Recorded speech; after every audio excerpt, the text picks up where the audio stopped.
Hello, everyone, and welcome to the Daily Dose at Come and See Friends Church. I am Leanna Doherty, and I'm standing in for Billy Joe Summers, who normally does the Daily Dose recording for you guys. We are in Esther chapter 2, but before we get into the reading of chapter 2 and discussion, I want to talk a little bit about yesterday's chapter 1. So let's get into it.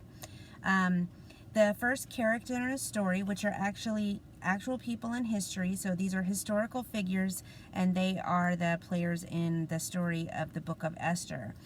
King Ahasuerus, also known as King Xerxes. Some of you may have translations that call him King Ahasuerus, which is his name in Hebrew, and some may have him called King Xerxes, and that is the name of the same person, but in Greek. So that's his Greek name and his Hebrew name. We've also met Queen Vashti or Vashti, which is most likely which is not her proper name. We believe it is a slang term, which roughly translates to the best queen, from what I've read in my research. But there is no recording of a Queen Vashti, but that is a name that they believe was a slang term for her. So we don't actually know her name. We just know her as Queen Vashti. So similar to the way we would have referred to Princess Diana back in the day as the people's princess, they are calling her the best queen, or Queen Vashti or Vashti. We also know that the king has a presidential cabinet.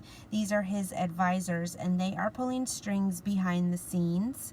They are giving him really terrible advice, but they are the people that are aware of the culture at the time, what's happening in war, what's going on around them, and those kinds of things. So again, this king is a king of 127 provinces that spans a very, very vast piece of land, which actually borders Pakistan and India and goes all the way across Iran and Syria and into halfway through Egypt and down into parts of Sudan. So that's where it would be today, which would be the edge of Pakistan bordering India all the way across into halfway through Egypt and down into portions of Sudan.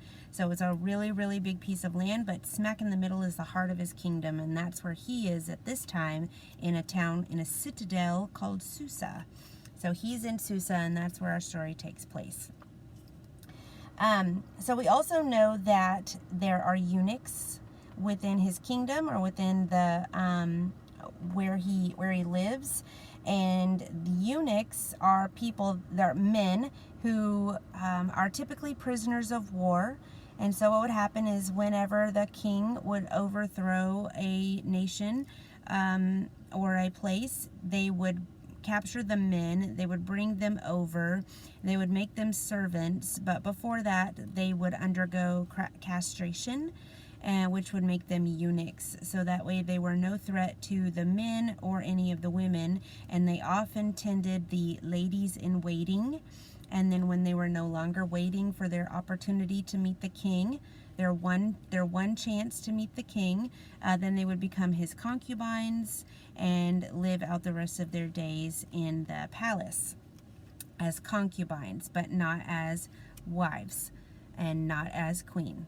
So, all right, so the king in chapter 1 throws a big party that lasts longer than 6 months, and he gets really, really drunk and commands that Queen Vashti come before him and all of his manly guests and show off how beautiful she is, and he wants her to be all dolled up in all of her queenly robes, with especially wearing her crown.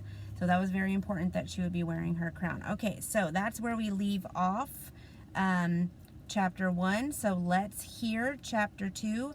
I am using an audio recording on a Bible Gateway app, and this is the NIV dramatized version. Let's go ahead.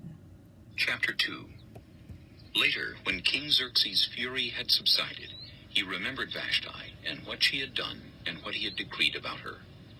Then the king's personal attendants proposed, Let a search be made for beautiful young virgins for the king. Let the king appoint commissioners in every province of his realm to bring all these beautiful young women into the harem at the citadel of Susa. Let them be placed under the care of Haggai, the king's eunuch, who is in charge of the women, and let beauty treatments be given to them. Then, let the young woman who pleases the king be queen instead of Vashti. This advice appealed to the king, and he followed it. Now there was in the citadel of Susa a Jew of the tribe of Benjamin named Mordecai, son of Jair, the son of Shimei, the son of Kish, who had been carried into exile from Jerusalem by Nebuchadnezzar, king of Babylon, among those taken captive with Jehoiakim, king of Judah. Mordecai had a cousin named Hadassah, whom he had brought up because she had neither father nor mother. This young woman, who was also known as Esther, had a lovely figure and was beautiful. Mordecai had taken her as his own daughter when her father and mother died. When the king's order and edict had been proclaimed, many young women were brought to the citadel of Susa and put under the care of Haggai. Esther also was taken to the king's palace and entrusted to Haggai, who had charge of the harem. She pleased him and won his favor. Immediately he provided her with her beauty treatments and special food. He assigned to her 7 female attendants selected from the king's palace, and moved her and her attendants into the best place in the harem. Esther had not revealed her nationality and family background, because Mordecai had forbidden her to do so. Every day he walked back and forth near the courtyard of the harem to find out how Esther was and what was happening to her. Before a young woman's turn came to go into King Xerxes, she had to complete 12 months of beauty treatments prescribed for the women, 6 months with oil of myrrh, and 6 with perfumes and cosmetics. And this is how she would go to the king. Anything she wanted was given her to take with her from the harem to the king's palace. In the evening she would go there, and in the morning return to another part of the harem, to the care of Sheashgaz, the king's eunuch, who was in charge of the concubines. She would not return to the king unless he was pleased with her and summoned her by name. When the turn came for Esther, the young woman Mordecai had adopted, the daughter of his uncle Abihail, to go to the king, she asked for nothing other than what Haggai, the king's eunuch who was in charge of the harem, suggested. And Esther won the favor of everyone who saw her. She was taken to King Xerxes in the royal residence in the 10th month, the month of Tebeth, in the 7th year of his reign. Now the king was attracted to Esther more than to any of the other women, and she won his favor and approval more than any of the other virgins. So he set a royal crown on her head and made her queen instead of Vashti. And the king gave a great banquet, Esther's banquet, for all his nobles and officials. He proclaimed a holiday throughout the provinces and distributed gifts with royal liberality. When the virgins were assembled a second time, Mordecai was sitting at the king's gate. But Esther had kept secret her family background and nationality, just as Mordecai had told her to do, for she continued to follow Mordecai's instructions, as she had done when he was bringing her up. During the time Mordecai was sitting at the king's gate, Bigthana and Teresh, 2 of the king's officers who guarded the doorway, became angry and conspired to assassinate King Xerxes. But Mordecai found out about the plot and told Queen Esther, who in turn reported it to the king, giving credit to Mordecai. And when the report was investigated and found to be true, the 2 officials were impaled on poles. All this was recorded in the book of the Annals in the presence of the king. Okay, so there we have chapter 2. That's chapter 2 of Esther. Excuse me. Thank you. Okay, so King Xerxes realizes what he has done, and he remembers, oh, I'm supposed to have a queen, and I had a great one, and I blew it. And so in order to make up for it, the guys that gave him the first terrible advice keep giving him advice, and they tell him, let's bring forth the most beautiful women from all 127 provinces here to Susa to fill up your harem for you, and you can have all new virgins to choose from in your harem. So this might sound very barbaric, that these women would come from representing their region to be part of the king or the palace.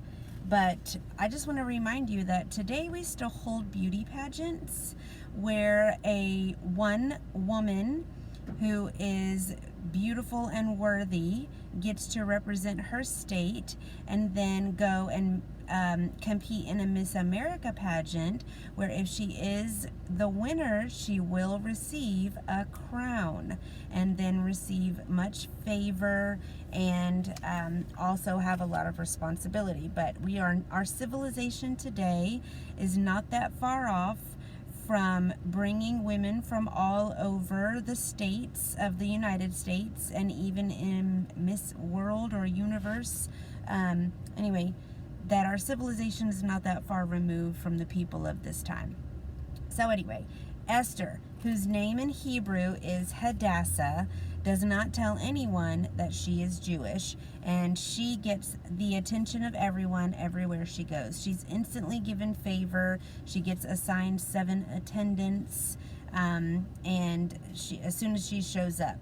In verse 15, we learn that Esther could have taken anything with her when it was her turn to go and see the king, but she only takes the minimum. She only takes what they tell her to bring. So she's really not trying at this point, but it doesn't matter because God is working behind the scenes. We're going to find that out later.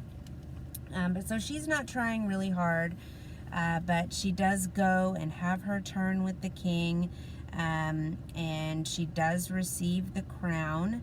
And in return, the king throws a big party across the entire kingdom. And for during this time, he halts receiving all of his taxes. And so he doesn't make anybody pay taxes. And in return, he has giving out gifts wherever to all of his territory or all of his land. So we now have Esther as a queen. Now, mind you, this was not a fast process. You heard that she would have received 6 months and then 6 months of different beauty treatments. So it was a long process before she even had a chance to go before King Xerxes. But she was there for a year, and the entire time, her cousin Mordecai is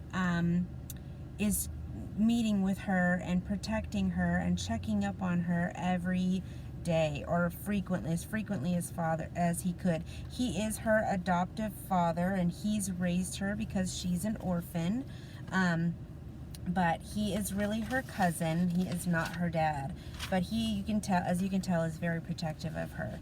So starting in verse 19, we learn that that Mordecai, again Esther's adoptive father, overhears a plot to assassinate King Xerxes. And so there are the guards at the palace, and they are hatching a plan to take this king out. Okay, they don't want him, they're mad at him for whatever reason. And Mordecai overhears this plan, and he goes and tells Esther, and Esther goes and makes it known, and then there's some research done. They find out that it's true.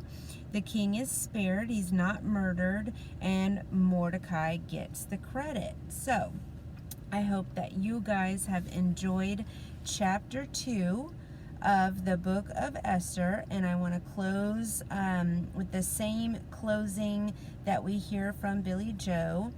Let me look it up because she says it so perfectly, and I want to say it just like her. She says, don't forget our daily reminder. We begin with fully relying on God every day. We submit ourselves to God. We have faith and trust in Jesus. We seek first God's kingdom and his righteousness, and we read the word daily, but we don't just know it, we live it, love it, and obey it, and we pray always and about everything.